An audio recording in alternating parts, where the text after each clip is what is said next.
Ele é o presidente do nosso lar. Né? Então vamos lá. Nossa aula hoje não é muito longa, o capítulo não é muito longo. Então a gente vai acabar até sendo mais cedo para encarar o filme lá fora. Então a gente chega ao capítulo 42, a palavra do governador. É uma continuação praticamente do capítulo 41, né, do início da Segunda Grande Guerra, onde eles estão se preparando para receber os irmãos que se desencarnariam. Né? E aí você vai perguntar assim, mas nosso lar fica no Brasil, né? Por que tem que se preparar essa guerra na Europa? Porque todas as divisões de países só existem aqui na Terra. Lá no mundo espiritual, todas as casas se ajudam, entendeu? Então, se precisar, possivelmente aqui em nosso lar, em Alvorada Nova, deve estar recebendo irmãos que estão sofrendo lá na Ucrânia, na Rússia. Hoje, infelizmente, tivemos um acidente de avião, possivelmente muitos desses estão sendo distribuídos pelas casas espíritas, então, pelas casas de acolhimento, né? Pelas colônias espirituais. Obrigado. Pelas colônias espirituais. Então, todos têm que se preparar, principalmente o Ministério da Regeneração, porque é o PS, né? O Ministério da Regeneração é o PS de nosso lar. A pessoa chega lá toda em problema, vai para a regeneração, passa um bom tempo lá, quando melhora, ela vai para o Ministério do Auxílio, onde ela se prepara para fazer a reencarnação dela. Então, nessa época, o nosso lar estava passando por essa preparação. Então, vamos lá. Vocês lembram que teve aquele do Clarim, né, que tocou clarinete durante várias horas, né? Então, para o domingo imediato à visita do Clarim, prometeu o governador a realização do culto evangélico no Ministério da Regeneração. Evangélico porque refere-se a evangelho. Né? Vocês vão pensar que tem pastor. Evangelho. O objetivo essencial da medida, esclarece Narcisa, seria a preparação de novas escolas de assistência no auxílio e núcleos de adestramento na regeneração. Ou seja, queriam preparar novos funcionários, novas pessoas para trabalhar na regeneração, porque precisavam de mais gente, né? Precisamos organizar, dizia ela, determinados elementos para o serviço hospitalar urgente, embora o conflito se tenha manifestado tão longe, bem como exercícios adequados contra o medo. Contra o medo, acrescentei admirado. Como não? Objetou a enfermeira, atenciosa. Talvez estranhe como acontece a muita gente, a elevada porcentagem de existências humanas estranguladas simplesmente pelas vibrações destrutivas do terror, que é tão contagioso como qualquer moléstia da perigosa propagação. Classificamos o medo como um dos piores inimigos da criatura, por alojar-se na cidadela da alma, atacando as forças mais profundas. Aí vamos falar, mas eles são espíritos, espírito do quê, né? Só que eles ainda não são espíritos evoluídos. Né? O pessoal que está no nosso lado, na sua maioria, naquela época tinha mais de 1 milhão de pessoas, são pessoas como nós, eles só mudaram de lado. Né? Então, como o nosso lar começa no umbral, não tem muita diferença. Nosso lar começa onde termina o umbral. E onde começa o umbral? Aqui. Né? Aqui é o umbral. Né? E o que a gente chama de inferno, que seriam as regiões mais profundas do umbral, estão lá para baixo da crosta terrestre. Para vocês terem uma noção. E aí ela fala de terror, que é o nível mais alto do medo. A gente passou por uma pandemia não faz muito tempo. A pandemia matou muita gente, mas o terror deixou muita gente doente. Né? O medo. Teve muita gente que ficou mais doente do medo do que de Covid, digamos assim. Né? Muitos hospitais psiquiátricos tiveram que aumentar o quadro de pessoas para ajudar as pessoas que ficavam com algum problema do terror que passaram por causa do medo da Covid. Isso serve para a guerra, naquela época por causa da guerra. Né? E por que muitas pessoas em nosso lado também estavam com medo? A gente tinha medo de morrer, porque já estavam mortos, né? Então já tinham desencarnado. Mas por que eles tinham receio? O receio deles era simples. Muitos deles estavam preparando a sua reencarnação. Eles falaram assim: caramba, agora que eu vou reencarnar, tem guerra, como é que eu vou reencarnar? Será que meus pais vão estar vivos para eu poder reencarnar? Será que eu vou reencarnar no meio de uma guerra? Então, o terror, esse terror, fora o medo do trabalho, que a gente viu, né? Na aula passada, as pessoas reclamam: pô, vai aumentar o trabalho na regeneração, a gente já não dá nem conta. Então, esse é o medo que eles tinham. E Kardec, na nossa enciclopédia básica, o Livro dos Espíritos, na pergunta 730, ele questiona, né? Uma vez que a morte nos faz passar a uma vida melhor, nos livra dos males desta, sendo, pois, mais de desejar do que de temer, porque ele tem o homem instintivamente tal horror que ela lhe é sempre motivo de apreensão. Por que a gente tem medo de morrer? Se a gente vai para um... Oi? Porque a gente não tem conhecimento. Sim. Não, mas não é tem conhecimento. O Chico falava assim... perguntaram para ele, eu não sei se é verdade, mas conta essa história. Que perguntavam para ele que ele queria que tivesse escrito na lápide dele quando ele desencarnasse, quando ele morresse, né? Quando o corpo físico morresse, né? Daí errado ali. Ele falou assim: pode colocar aqui jaz Francisco Cândido Xavier, muito ao contragosto. Ninguém quer morrer. O Chico não queria morrer. Né? A gente quer continuar aqui, trabalhando, ajudando, sei lá. Mas então, a gente tem um certo receio da morte. Aí os Espíritos de Verdade respondeu da seguinte forma: já dissemos que o homem deve procurar prolongar a vida para cumprir a sua tarefa. Tal o motivo porque Deus lhe deu o instinto de conservação, instinto que o sustenta nas provas, ou seja, é o nosso instinto de sobrevivência que nos mantém vivos. Se a gente não tivesse assistido, quem assistiu, agora não lembro o nome do filme, se a gente não tivesse instinto de sobrevivência, nada impediria da gente subir um prédio e se jogar lá de cima. Né? Não ia ter nada aqui, não tem medo de nada, né? O medo faz a gente se cuidar para não ter uma doença, a gente comer, a gente se beber líquido de tanto em tanto tempo, não que eu faça, mas deveria fazer, né? Esse é o medo de você ficar doente, o medo de você morrer. O medo sim, o medo racional é um sentimento bom. O problema é o terror, é quando a pessoa cai no terror, ou seja, quando a pessoa trava. Né? Por causa de uma fobia, por exemplo. Né? Então, continuando. A não ser assim, ele muito frequentemente se entregaria ao desânimo. A voz íntima que o induz a repelir a morte lhe diz que ainda pode realizar alguma coisa pelo seu progresso. A ameaça do perigo constitui aviso para que se aproveite da dilação que Deus lhe concede. Mas, ingrato, o homem rende graças mais vezes à sua estrela, no caso a sorte, do que ao seu Criador. Então a gente se livra de um acidente, né? Vai tropicar, mas não cai. Ai, que sorte! Não agradece a Deus, a gente agradece a sorte.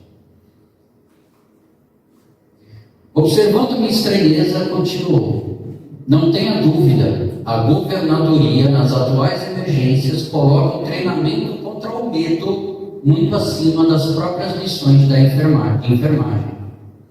A calma é garantia do êxito. Mais tarde compreenderá tais imperativos de serviço. Aqui ninguém trabalhou na área da saúde, né? Não, né?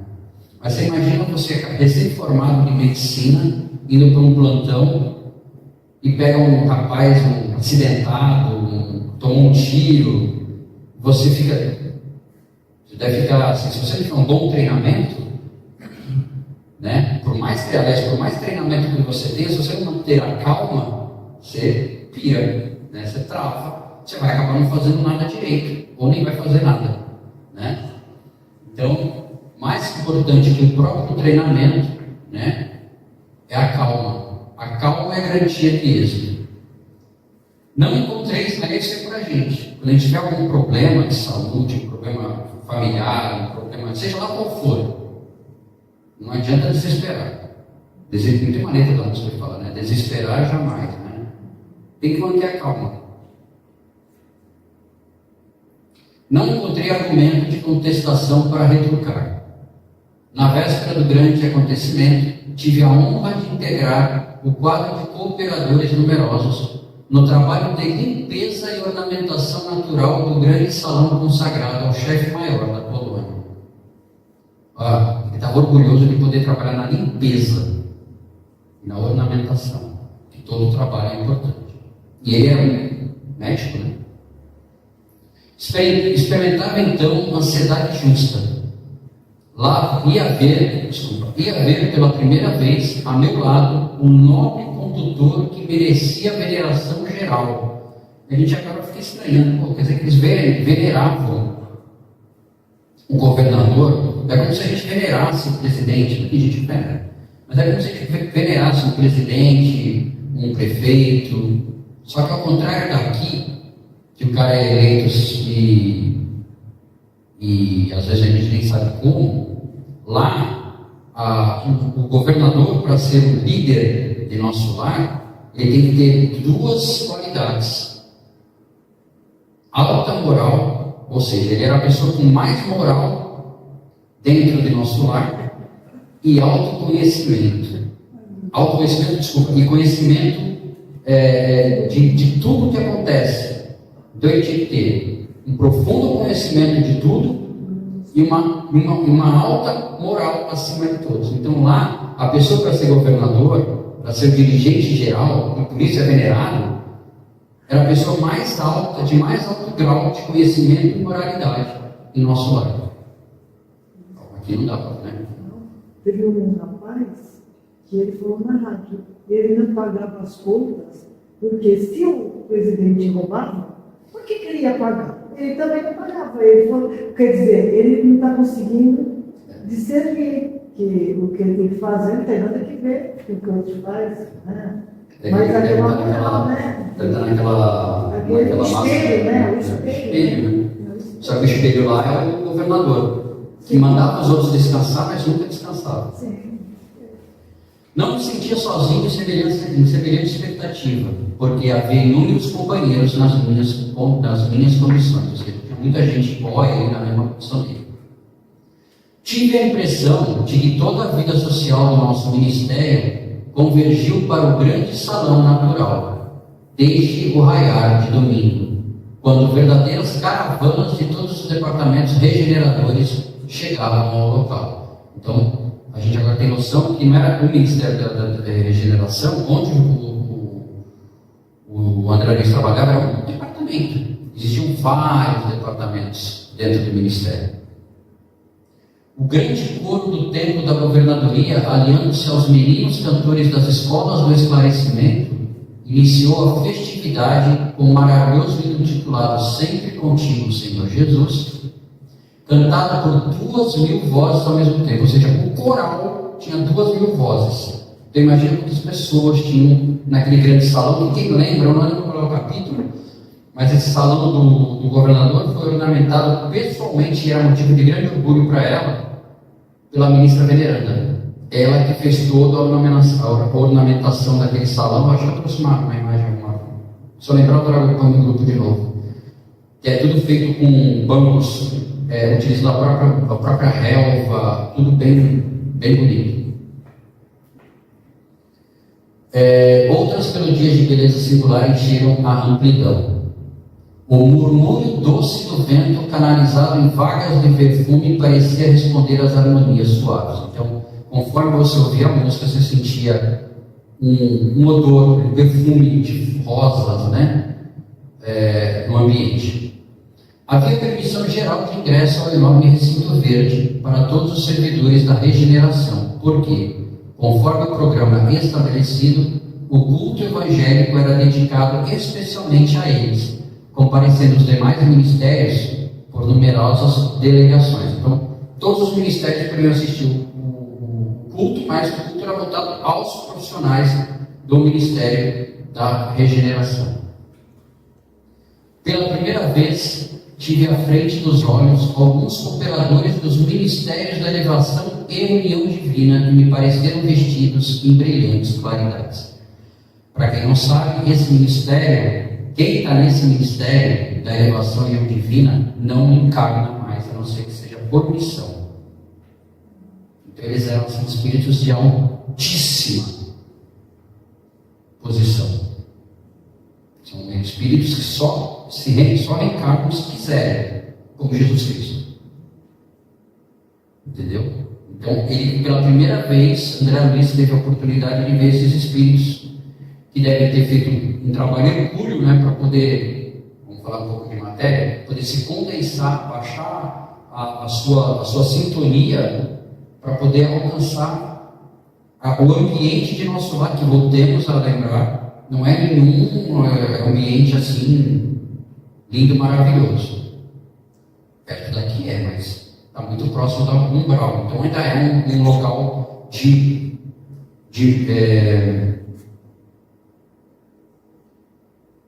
denso, obrigado. É um local ainda muito denso, né? De ambiente denso. Então eles, vocês lembram também daquela passagem do André Luiz visitar a mãe? Ele teve que num barco, né? Não foi o perispírito, não foi ele o perispírito dele deitado, foi uma parte mais leve do perispírito para poder chegar num ambiente, num local mais elevado, de uma qualidade, de uma densidade menor. Você imagina o trabalho. Dizem que Jesus Cristo, para encarnar, levou 1000 anos. Fazendo esse trabalho de baixando a densidade, aumentando a densidade, até poder encarnar. Até para poder Maria dar a luz a ele. Imagina, se ele simplesmente viesse de onde ele estava para uma célula, a célula não ia aguentar. Era muita energia. Então ele tinha que... Vamos lá. A festividade excedia a tudo que eu pudesse sonhar em beleza e deslumbramento. Instrumentos musicais de sublime poder vibratório embalavam de melodias a paisagem odorante. Às 10 horas, chegou o governador acompanhado pelos 12 ministros da regeneração. Nunca esquecerei o vulto nobre e imponente daquele ancião de cabelos de neve, que parecia estampar na fisionomia, ao mesmo tempo, a sabedoria do velho e a energia do moço, a ternura do santo e a serenidade do administrador consciencioso e justo. Escreveu o governador. Parece muito com alguns políticos que temos aqui. Alto, magro, envergando uma túnica muito alva, olhos penetrantes e maravilhosamente lúcidos, apoiava-se num bordão, embora caminhasse com aprumo juvenil. Ou seja, ele apoiava-se com algum tipo de bengala, mas andava de uma forma tranquila, né? Satisfazendo minha curiosidade, Salustio informou: o governador sempre estimou as atitudes patriarcais, considerando que se deve administrar com amor paterno. Sentando-se ele na tribuna suprema, levantaram-se as vozes infantis seguidas de harpas caridosas, entoando o hino: a ti, Senhor, nossas vidas. O velhinho enérgico e adorável passeou o olhar pela assembleia compacta, constituída de milhares de assistentes. Em seguida, abriu um livro luminoso que o companheiro me informou ser o Evangelho de Nosso Senhor Jesus Cristo. Folheou atento e depois leu em voz pausada: e ouvireis falar de guerras e de rumores de guerras. Olhai, não vos assusteis, porque é mistério fundamental que isso tudo aconteça, mas ainda não é o fim. Palavras do Mestre em Mateus, capítulo 24, versículo 6. Só essa frase aqui já explicaria todo o capítulo, né? E ouvireis falar de guerras e de rumores de guerras. Olhai, não vos assusteis, porque é mistério que isso tudo aconteça, mas ainda não é o fim. Porque a gente às vezes acha que não vamos nem falar de guerra, mas um problema de saúde, dependendo do problema de saúde, a gente acha que é o fim, nosso fim, né? Mas não é o fim. Ninguém sabe a hora. Volume de voz consideravelmente aumentado pelas vibrações elétricas. Vibrações elétricas. O chefe da cidade orou comovidamente, invocando as bênçãos do Cristo, saudando em seguida os representantes da união divina, da elevação, do esclarecimento, da comunicação e do auxílio. Dirigindo-se com especial atenção a todos os colaboradores dos trabalhos do nosso ministério, que é o Ministério da Regeneração. Eu achei interessante que ele fala em vibrações elétricas, porque o pensamento é energia, são vibrações elétricas. Impossível descrever a entonação doce e enérgica, amorosa e convincente daquela voz inesquecível, bem como traduzir do papel humano as considerações divinas do comentário evangélico, vazado em profundo sentimento de veneração pelas coisas sagradas. Finalizando, em meio de respeitoso silêncio, dirigiu-se o governador, de maneira particular, aos servidores da regeneração, exclamando mais ou menos nesses termos: é para vós, irmãos meus, cujos labores se aproximam das atividades terrestres, com mais propriedade, que dirijo o meu apelo pessoal, muito esperando da vossa nobre dedicação. Por que os labores deles se aproximam das atividades terrestres? Eles trabalhavam no PS, cuidavam dos doentes. Então, eles tinham um trabalho mais manual, davam passes de limpeza, mas ajudavam em trocas de roupa, banho. Pensa que tem isso lá também, porque a gente está muito próximo. Imagina você desencarna, vai, passa um tempo no grau, de repente você chega lá com o André Luiz todo sujo de lama, precisa tomar um banho, né? Lembre lá no comecinho das aulas, que até alimento tem lá, né? Não dá ainda para eles se separarem muito. Não dá para falar para eles assim: ó, a partir de agora vocês vão viver de prana. Não dá, né? Eles ainda, teve um capítulo que nós lemos na casa da mãe de Lísias, que eles estavam jantando uma sopa, né? Então as atividades dentro do nosso lar, e principalmente no Ministério da Regeneração, se aproximam muito dos labores aqui da Terra. Elevemos ao máximo o nosso padrão de coragem e de espírito de serviço. Quando as forças da sombra agravam as dificuldades das esferas inferiores, é imprescindível acender novas luzes que dissipem na terra as trevas densas. Então, assim, o pensamento deles, o que ele está pedindo aqui? Que eles firmem pensamentos positivos para que não agrave o que já está na terra. Muito pelo contrário, para que ajude a limpar as energias densas do planeta que estava vivendo um período de guerra. Consagrei o culto de hoje a todos os servidores deste ministério, votando-lhes de modo particular a confiança do meu coração. Não me dirijo, pois, nesse momento, aos nossos irmãos cujas mentes já funcionam em zonas mais altas da vida, mas a vós outros, que trazeis nas sandálias da recordação os sinais da poeira do mundo para exalçar a tarefa gigantesca. Ou seja, ele não estava falando para aqueles espíritos que já estavam em graus maiores, até porque os que estavam em graus maiores com certeza não estavam com medo, né? Já tinham essa noção. Mas aqueles mais próximos, né, da regeneração, como vocês lembram da aula passada, da conversa passada, aquela senhora com medo do marido, que um marido desencarnasse e viesse atormentar ela em nosso lar, né? Ou aquele senhor que estava preocupado com a encarnação dele, o outro estava preocupado que ia aumentar o trabalho na regeneração. Esses somos nós, né? Que ainda trazemos nas sandálias a poeira do mundo. Nosso lar precisa de 30 mil servidores adestrados no serviço defensivo. 30 mil.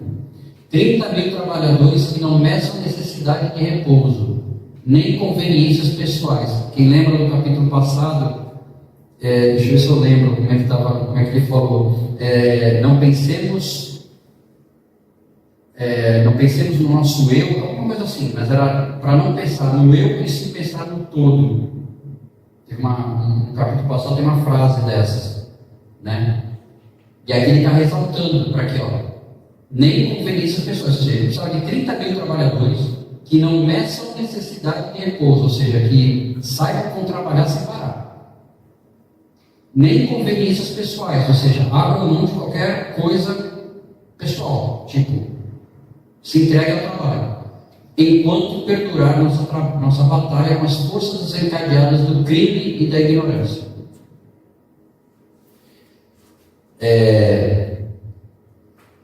Alguém aqui se candidataria?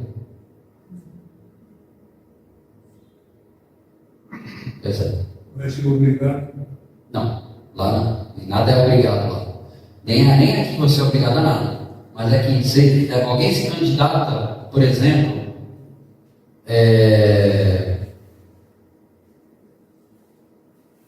entrega de quentinha. Precisamos de 30 pessoas para sair à noite, um dia de chuva, para entregar quentinha. Às vezes você não consegue 10. Entendeu? Então, ele precisava de 30 mil trabalhadores. E às vezes a casa espírita não consegue 10 para fazer uma entrega de quentinha ou entrega de cobertura. Eu não estou dizendo, não estou falando dessa casa, né? Eu estou dando um exemplo. Tá? Às vezes você precisa criar um grupo de samaritanos. Na hora que você fala, vamos criar um grupo de samaritanos, um começa, então, mas é que nesse dia para mim eu tenho, naquele dia não dá, não, sábado para mim à tarde não é complicado, sábado à tarde, quem foi que falou, foi na aula de ontem, né? Sábado à tarde é dia de churrasco, né? De fazer samaritano. Então, olha o que ele estava pedindo, que isso serve para a gente, que nas nossas tarefas, que nos nossos trabalhos, que na nossa vida aqui encarnada, que a gente ajude, sem necessidade de repouso, nem conveniências pessoais, que a gente não se coloque na frente dos trabalhos do trabalho, ou a necessidade de ajuda é que é importante.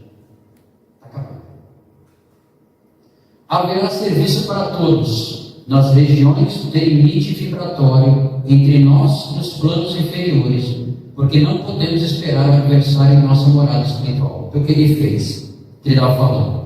A gente não vai esperar porque assim, da mesma forma que espíritos, pessoas boas morreram, pessoas não boas, né, também morreram.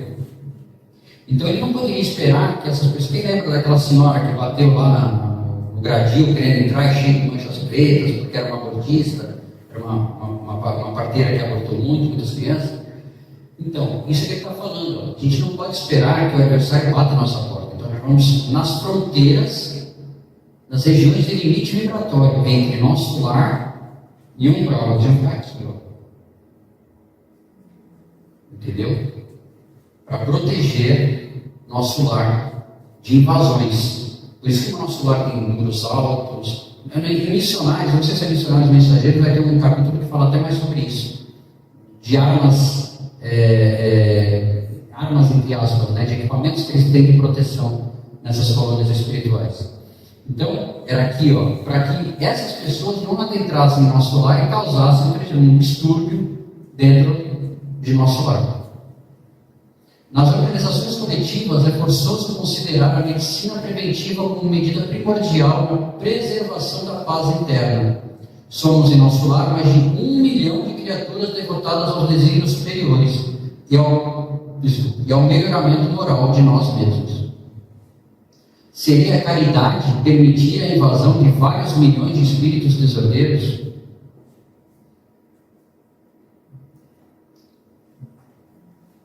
Essa pergunta é o seguinte: a gente sempre fala que tem que ajudar todo mundo, né? Que a gente tem que ajudar os irmãos, que a gente tem que fazer caridade, mas a gente também tem que pôr certos limites. É estranho falar isso, mas é isso que ele está falando. Tem que ter limite. Para tudo na vida tem limite. Você tem que ajudar as pessoas? Tem. Mas as pessoas também têm que querer ser ajudadas. Não adianta você querer trazer um problema para dentro da sua casa. Então aqui ele fala: seria a caridade permitir a invasão de vários milhões de espíritos desordeiros? Tem uma frase que dizem que até um não é caridoso, né? Às vezes um não vale mais do que 10 sim. Porque enquanto você está falando sim, a pessoa fala: tá bom. Na hora que você fala um não, ela fala: opa, alguma coisa eu fiz de errado, tem que mudar. Não podemos, portanto, hesitar no que se refere à defesa do bem. Sei que muitos de vós recordais nesse instante o grande crucificado. Sim, Jesus entregou-se à turba de amotinados e criminosos, por amor à redenção de todos nós. Mas não entregou o mundo à desordem e ao aniquilamento. Todos devemos estar prontos para o sacrifício individual, mas não podemos entregar nossa morada aos malfeitores. Então, ser caridoso, eu não sei se você deve lembrar dele, tem um amigo que frequentava a casa onde eu vim, Roberto Capaquiano, um advogado, muito gente fina. E ele falava para mim uma coisa assim: a caridade começa em casa. Então, primeiro você tem que ser caridoso com você mesmo. Você tem que ser caridoso com você mesmo. E aqui ele fala: todos devemos estar prontos para o sacrifício individual, mas não podemos entregar a nossa moral aos malfeitores. Ou seja, você ajuda uma pessoa uma vez, duas, 3, 70 vezes 7. Mas tem uma hora que, se a pessoa não quiser, não adianta você ficar dando um morro em ponta de faca. Não adianta você trazer um problema. Não adianta você ajudar uma pessoa e trazer um problema para você. Tem que saber ter limites. Tudo na vida tem que ter limites. É isso que ele está falando aqui. Você tem que estar pronto para o sacrifício. Se você é uma pessoa, um parente, alguém, precisa de uma ajuda sua, você tem que estar pronto para ajudar. Mas não podemos entregar nossa morada ao malfeitor. Ou seja, se a pessoa não quer, se ela tem um problema, se ela é má, vamos dizer assim, se ela é um espírito revoltado, que nada que você faça está adiantando, você tem que também, como dizem, tirar o jabaquara do campo. Lógico que a nossa tarefa essencial é a confraternização e paz, de amor e alívio aos que sofrem. Claro que interpretaremos todo o mal como desperdício de energia e todo crime como enfermidade da alma. Eu já falei isso para vocês nas obras de Emmanuel. Ele sempre fala que a maldade é uma doença. E como doença, o maldoso, né? A maldade é uma doença, como toda doença tem que ser tratada, né? Mas, como todo doente, se o doente não quiser ser tratado, não adianta. Entretanto, o nosso lar é um patrimônio divino que precisamos defender com todas as energias do coração. Por que eu grifei nosso lar? Ali ele está falando de nosso lar, a casa, a colônia espiritual. Mas o nosso lar, qual é a nossa primeira casa? Quem sabe qual é a nossa primeira casa? Qual é o nosso primeiro lar? O nosso lar. Quem sabe? Não.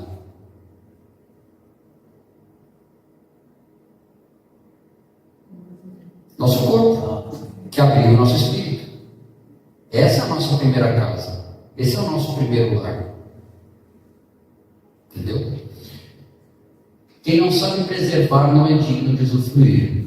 Ou seja, não sabe preservar o próprio lar, quem não sabe preservar a própria vida, não é digno de usufruir da vida. Então, voltando, temos que ajudar? Sim. Caridade é importante? Muito. Mas a gente não pode deixar em prol do uso do outro você se machucar, trazer problema para sua casa, para você mesmo. Porque aqui nós todos somos irmãos, mas cada um tem a sua caminhada individual. Eu não caminho pelo Albino, eu não caminho pelo Arlindo, o Arlindo não caminha por mim, Marinês não caminha pela Adriana, a Adriana não caminha pelo Albino, cada um caminha por si próprio. Cada um tem que fazer aquilo que é melhor para si. E o que é cada um? O que é melhor para si? Amar a Deus sobre todas as coisas, ao próximo como a ti mesmo. Ou seja, ser caridoso, ser fraterno, ser responsável, ser saudável, né? Preparemos, pois, legiões de trabalhadores que operem esclarecendo e consolando na terra, no umbral e nas trevas, em missões de amor fraternal. Mas precisamos organizar nesse ministério, antes de tudo, uma legião especial de defesa que nos garanta as realizações espirituais em nossas fronteiras vibratórias. Ou seja, eles iam trabalhar em todos os campos que precisassem, seja na terra, no umbral e até nas trevas, em busca desses irmãos, tentar resgatar esses irmãos para o nosso lar, desde que cada um deles estivesse pronto para isso. Mas eles precisavam defender o lar deles. Naquele capítulo daquela senhora que pediu que queria entrar e era uma parteira abortista, eu não lembro o nome do personagem agora, mas ele falou: se nós deixarmos ela entrar, ela vai causar distúrbios aqui no nosso lar, porque ela não está preparada. Tanto é que quando eles negam a entrada, ela sai batendo o pé, xingando, resmungando. Esse não é o céu que me prometeram.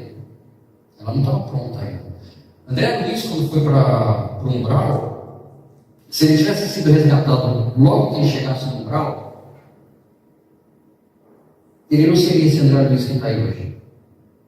Porque ele precisou passar um tempo no umbral, ele precisou passar um tempo no umbral da consciência dele, para ele entender tudo que ele tinha feito de errado. Até a hora que ele entendeu, e aí, orando de verdade no coração, ele conseguiu enxergar o que estava do lado dele, né? Porque os espíritos auxiliadores estavam do lado dele, só que por uma questão vibratória, ele não enxergava. Assim continuou a discorrer por longo tempo, encarecendo providências de caráter fundamental, tecendo considerações que jamais conseguiria aqui descrever.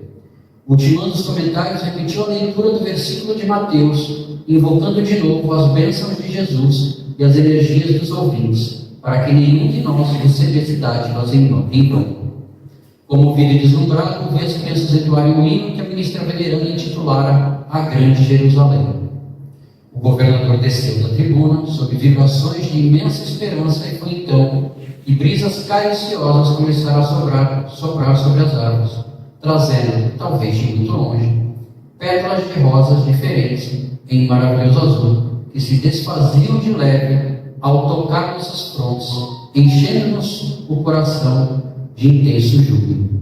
Ou seja, todos saíram de lá fortalecidos, entendendo o que tinham de fazer. Bom, agora a gente sabe o que a gente tem que fazer. Devemos ter medo? Sim. O medo faz parte, não. A gente não pode ter o terror, o pavor.